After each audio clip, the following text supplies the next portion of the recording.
반갑습니다. 최성호입니다. 벌써 7월 셋째 주입니다. 문학분기 추천도서들 오늘도 같이 살펴볼 텐데요. 한국 고전 작품들, 그리고 오늘은 근현대 작품들까지 연결해서 같이 살펴보도록 하겠습니다. 먼저 초등학교 1학년부터 같이 살펴볼까요? 짠! 나는 개다. 우리 백희나 작가님의 너무 유명한 작품이죠. 백희나 작가님 하면 뭐 알사탕, 옥수탕 선녀님, 인형을 만들어서 사파를 직접 만드시잖아요. 그런 예술 작품 같은 동화책들 아주 대표적으로 유명한데요. 나는 개다라는 시리즈 혹시 모르셨다면 이번 기회에 굉장히 재밌게 보셔도 좋을 것 같습니다. 우선 이 강아지를 굉장히 사실적으로 잘 묘사하고 있어서 재밌는 장면들이 많이 있습니다. 1학년 학생들에게 추천을 한다면 아무래도 글밥이 좀 짧고 내용 이해가 어렵지 않고 직관적으로 쉬운 내용들이어야 할 텐데 그런 조건에는 너무 잘 부합하는 것 같습니다. 그런데 이러한 작품들을 읽을 때 이제 드는 고민이 너무 쉽게 읽는 것 아닐까? 이거 읽어서 뭘 배웠을까? 이런 고민이 또 동시에 드실만 해요. 이 책 같은 경우도 마찬가지입니다. 마치 시처럼 함축적인 문장들이 많이 쓰여져 있는데 그만큼 읽기에는 어렵지 않아요. 그래서 단순히 읽는 연습만으로 의미를 부여하기보다는 오히려 함축적으로 표현된 것들을 그 주어진 상황과 장면 속에서 어떻게 이해했는지 그 이유를 좀 물어보면 좋을 것 같습니다. 이 책 같은 경우에는 주인공인 구슬이가 나오고요. 그 다음에 그 집에 같이 살고 있는 꼬마 동동이 얘기가 나옵니다. 사랑스러운 두 존재가 아이하고 강아지하고 재미가 없을래 없을 수 없는 이야기인데요. 근데 그 결말부에 가서 그 둘이 서로를 위로하는 장면이 나와요. 둘의 모습을 보면은요 되게 닮아 있는 부분이 있고요 또 다른 부분이 있거든요. 그런 점들이 무엇일지 아이들이랑 같이 이야기해봐도 좋을 것 같아요. 왜 구슬이가 동동이를 보고 위로하려 하거나 혹은 그 마음이 통한다고 느꼈을지 그 이유들에 대해서 한번 애들이랑 같은 시선으로 작품을 바라보면서 이야기 나누셔도 좋을 것 같습니다. 다음 초등학교 2학년들을 위한 작품 윌리의 호주머니. 이 작품은 많이 알고 계신 작품은 아닐 것도 같아요. 마가릿 와이즈 브라운, 굉장히 유명한 아동문학의 대표적인 작가인데요. 초등학교 2학년들의 학생들이 읽는 책들의 문학작품의 특징은 하나로 이루어진 어떤 중편, 장편이라기보다는 단편이 여러 형태로 모여있는 옴니버스형 구성을 가지고 있는 경우가 많은데요. 이 책도 그렇습니다. 윌리라는 주인공, 그리고 그 주인공이 여러 가지 사건들을 겪거든요. 시중에 저학년들이 읽는 책들 중에서는 문고판처럼 그 시리즈가 한 권 한 권 쪼개져 있는 것들도 있는데 그것들을 한데 모아놓은 이런 책 같은 경우에는 부피는 꽤 되지만 실제로 읽기는 그렇게 어렵지 않은, 그래서 아이들에게 조금 더 긴 책을 읽어가는 연습을 시켜줄 만한 형식을 가지고 있는 책인 것 같습니다. 윌리의 호주머니라는 책은요, 윌리라는 주인공이 겪는 여러 이야기들을 에피소드로 구성해 놓은 것들인데 저는 이 책을 보면서 장르는 소설이지만 오히려 아이들에게는 일기처럼 경험돼도 좋겠다라는 생각이 들었어요. 예를 들면 윌리가 할머니의 집에 혼자서 찾아가는 여정이 나옵니다. 묘사되어지는 과정 속에서 실제로 주인공인 윌리가 어떤 생각을 가졌고 어떤 어려움을 만났고 그때 어떤 선택을 했는지 쭉 기록된 내용이 마치 일기장을 읽는 것 같은 느낌이 들어요. 그래서 아이들에게도 추천해 주실 때 요즘 아이들이 일기 쓰는 일들 조금 훈련하지 않는 경우들도 있는데 자기가 경험했던 이야기를 한 호흡으로 이끌어내는 것이 글쓰기의 가장 기본적인 훈련이 됩니다. 그래서 우리 윌리처럼 오늘 우리가 겪었던 이야기들 한번 글로 써볼까? 아직은 글로 쓰기를 좀 버거워한다면 말로 이야기해서 조금 더 길게 살을 붙여 이야기하는 훈련을 해보고 그 내용들을 기록해보는 습관을 통해서 일기 쓰기 연습하는데 소재로 삼으셔도 좋을 것 같습니다. 다음은 초등학교 3학년들을 위한 추천도서입니다. 짠! 삐삐롱 스타킹.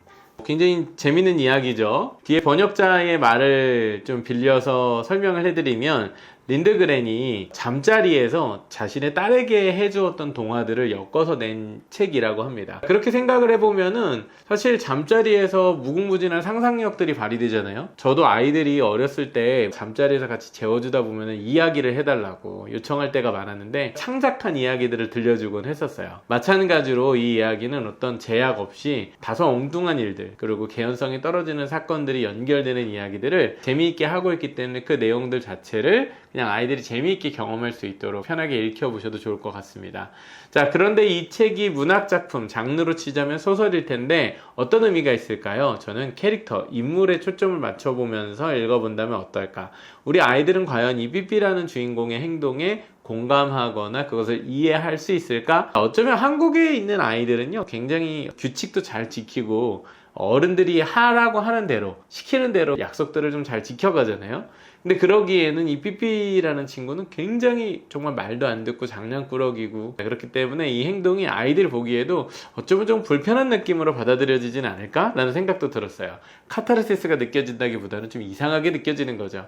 자, 그래서 등장인물에 대해서 자신이 느낀 것들을 묘사해보거나 그 캐릭터가 어떻게 느껴지는지를 설명해보는 것. 예, 그것이야말로 또 이런 문학작품을 읽는 가장 중요한 방법 중 하나인데요. 그러한 역할로서 정말 이해하기 힘들 것 같은 한 캐릭터를 만나보는 경험이 되지 않을까 생각이 됩니다. 자, 다음 초등학교 4학년들을 위한 추천 도서입니다. 임진록. 지난주에도 말씀을 드렸는데요. 역사에 조금 흥미가 없어 하는 친구들의 경우에는 읽어보면 좋다. 왜?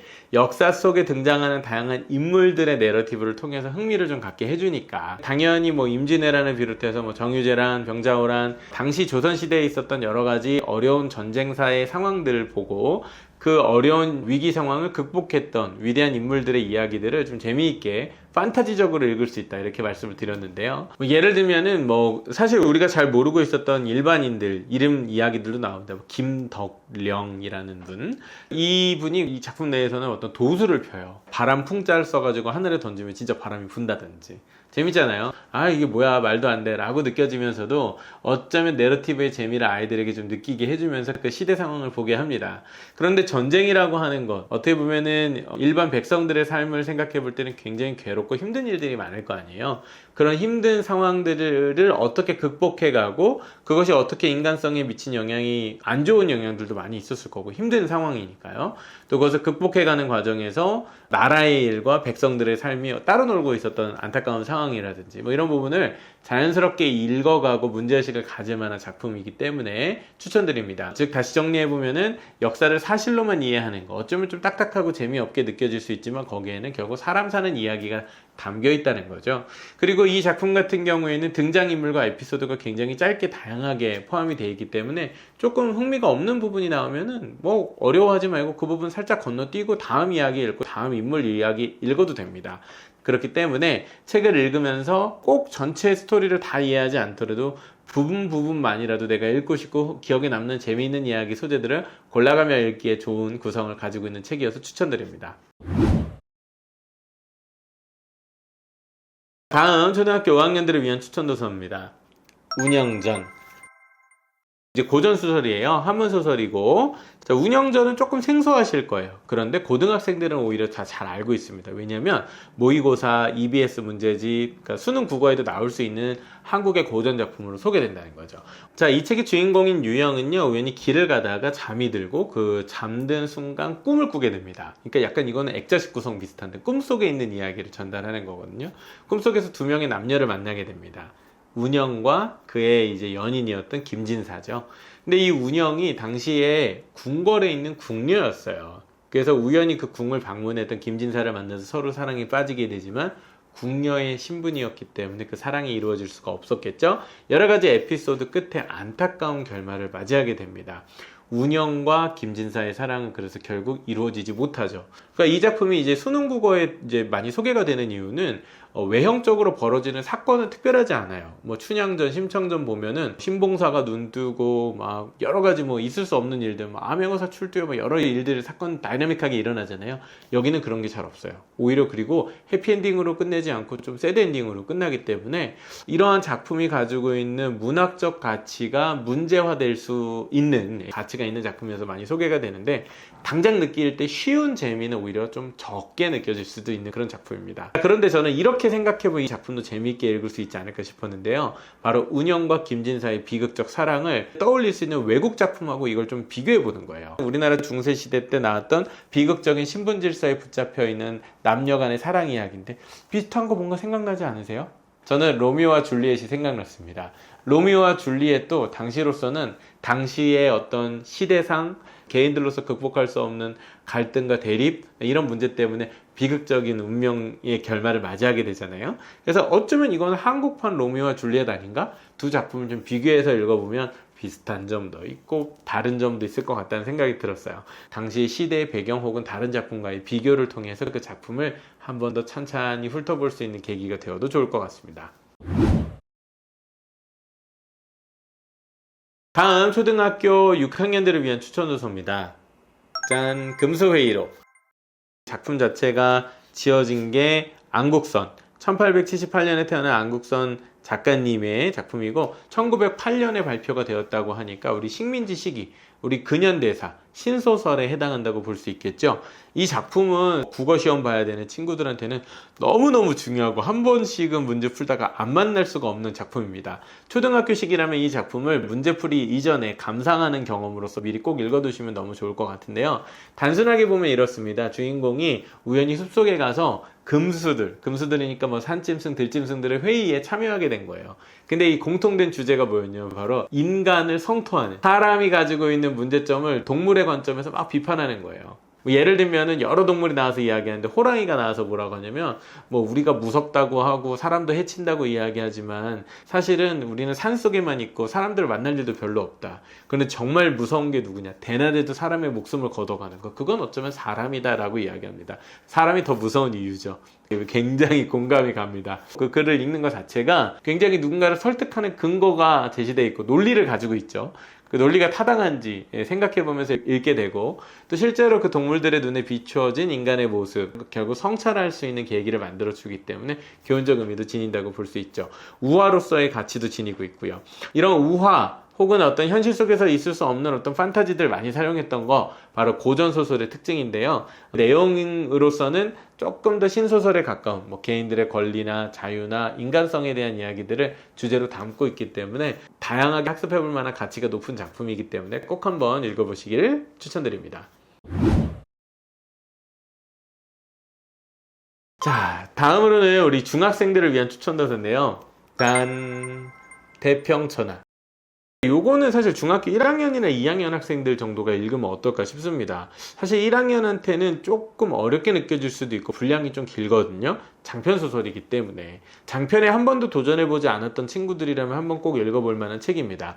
태평천하 같은 경우에도 이제 우리 근대 소설이죠. 또 이제 배경으로 보면은 식민지를 배경으로 하고 있기 때문에 일제강점기 시대를 살았던 조선인들의 모습을 자세히 묘사해주고 있다는 점에서 매력이 있고요. 이 태평천하에 등장하는 윤직원 영감, 이 어떻게 보면 한국 문학에 있어서 굉장히 전형적인 인물 캐릭터, 그러니까 뭐냐면 자기 욕심 많고 그 다음에 이제 사회나 조국 걱정하기보다는 자신의 앞날만을 걱정하는 어떤 속물적인 인간상을 그리는 전형적인 캐릭터, 가장 대표적으로 소개되는 작품이기 때문에 꼭 알아두면 좋을 것 같고요. 그 다음에 그 윤직원 영감이 어떻게 이 시대를 바라보고 있는가. 일제강점기니까 다들 되게 울분을 토할 거 아니에요. 그런데 윤직원 영감은 그렇지 않습니다. 식민지 시기를 살아가고 있지만 오히려 그 시기가 정말 살만한 시기라고 이야기하거든요. 거의 뭐 태평천하라고 이야기합니다. 왜요? 예전에 자신의 아버지 삶을 생각해 보면은 괴롭히는 사람들 많고 화적 때도 만나고 뭔가 불안한 게 많았어. 그런데 일제강점기가 돼서 일본 순사들이 지켜주니까 얼마나 안전해? 야, 이처럼 살기 좋은 시대가 어딨냐? 즉 어떤 시대 정신을 상실하고 있는 한 개인의 모습을 역설적으로 드러내 보여줌으로써 우리 스스로의 모습을 좀 되돌아보게 만드는데요. 일제 시기 이런 내용들을 우리가 알아서 뭐해 라고 아이들이 생각할 수 있겠지만은 사실은 그 시대적 배경을 요즘으로 적용해 본다면 여전히 우리 국가, 우리 사회, 우리 공적인 문제들 그런 거 뭐 신경 써. 나 잘 먹고 잘 살면 되는 거지. 이렇게 생각할 수 있지 않겠어요? 우리의 그런 모습 속에서 외형은 좀 달라 보이지만은 어쩌면 윤직원 영감 같은 인식이나 사고가 들어있는 건 아닐까. 이렇게 생각해 볼 수 있는 교훈점도 있고요. 무엇보다 윤직원 영감의 행동이 굉장히 재밌습니다. 어떻게 이렇게 행동하지? 아우 얄미워 라고 느껴질 만한 행동들을 참 많이 하기 때문에 그 인물에 관심을 가지면서 전반부를 읽어가시면 좋을 것 같고요. 다음 주에 한 번 더 주제의식 다룰 때 후반부 내용 같이 이야기해 보도록 하겠습니다. 자, 중학교 3학년들을 위한 추천도서입니다. 자, 만세전. 자, 이 만세전이라는 작품은 아까 소개해드린 태평천하라는 작품과 마찬가지로 일제강점기를 배경으로 하고 있는 한국 근대 작품입니다. 염상섭, 뭐 이름만으로도 뭐 다들 리스펙하는 아주 위대한 작가인데 우리나라 근현대사 문학 공부하려면 반드시 읽어봐야 되는 작품들 중 하나겠죠. 일제강점기 그 시대에 살고 있던 우리 일반 백성들의 모습, 또 우리 조선의 상황들을 묘사하고 있는 학습해야 될 만한 가치가 높은 작품인데요. 재미있게도 그 일본에서 유학을 하고 있던 지식인, 주인공인 이인화의 눈으로 바라본 조선의 모습을 보여줍니다. 자, 이인화라는 캐릭터는요, 약간 냉소적인 지식인에 가까워요. 아내가 아프고 죽어간다는 소식을 들었는데도 안타까워하지 않습니다. 그랬던 이인화가 멀리서 고국의 안타까운 운명을 보면서 관조하고 있다가 어느새 그 고국에 방문해서 많은 것들을 경험하게 되는데, 그 경험이 자신의 동포요 동족인 줄 알았던 조선 사회에 대한 실망을 하게 만듭니다. 되게 재밌죠. 이 작품의 제목인 만세죠. 만세가 뭐예요? 3.1운동, 그 만세운동을 뜻하는 것인데, 그 바로 직전 시기쯤 한국을, 조선을 택했던 제1 유학생의 발걸음과 그 시각을 통해서 바라봤는데 너무 낙후돼 있고 사람들의 모습과 삶의 모습이 별로 희망이 없어 보이는 거예요. 많은 경우 우리가 어떻게 보면 막 희망을 주고 막 투쟁하려고 하고 싸우려고 하고 그런 이야기들이 보여질 것 같은데, 어쩌면 그런 냉소적인 시각, 지식인의 모습, 그러다 보니까 내면적인 묘사가 참 많습니다. 그래서 중학생들에게는 한 2학년 학생들까지는 조금 재미가 없게 느껴질 수 있는데, 그런 심리 묘사, 그리고 조금 뒤틀린 사회인식, 이런 부분이 어쩌면 좀 전형적이진 않지만 다양한 각도에서 이 사회와 우리나라가 특히 일제강점기 시기를 어떻게 바라봤는지, 그런 시각들을 조금 엿볼 수 있게 만들어주는 작품이어서 비교하면서 읽어도 굉장히 좋을 것 같습니다. 자, 이 작품 역시 전반부에서는 시대 배경 묘사도 많고 인물 캐릭터에 대한 설명도 좀 많기 때문에 다소 지루한 느낌이 없지 않지만 후반부로 갈수록 재밌어지니까 끝까지 포기하지 않고 작품을 읽어가면 좋을 것 같습니다. 자, 이번 주에도 한국 문학 작품 비롯해서 여러 가지 작품들 소개해드렸는데요. 약간은 어렵거나 후반부로 갈수록 조금 작품의 길이나 내용의 어떤 깊이도 더해지다 보니까 약간 어려운 느낌도 없지 않았던 것 같습니다. 자, 이번 주차에서 보는 이야기들이라면은 빠르게 한 주 안에 무조건 읽어내야겠다라는 생각보다도 천천히 읽더라도 이 작품들 중 한두 작품이라도 꼭 한번 읽어볼 수 있도록 계기를 만들어주시면 좋을 것 같고요. 그럼 저는 다음 주에 또 재밌고 유익한 책 소개로 찾아뵙도록 하겠습니다. 감사합니다.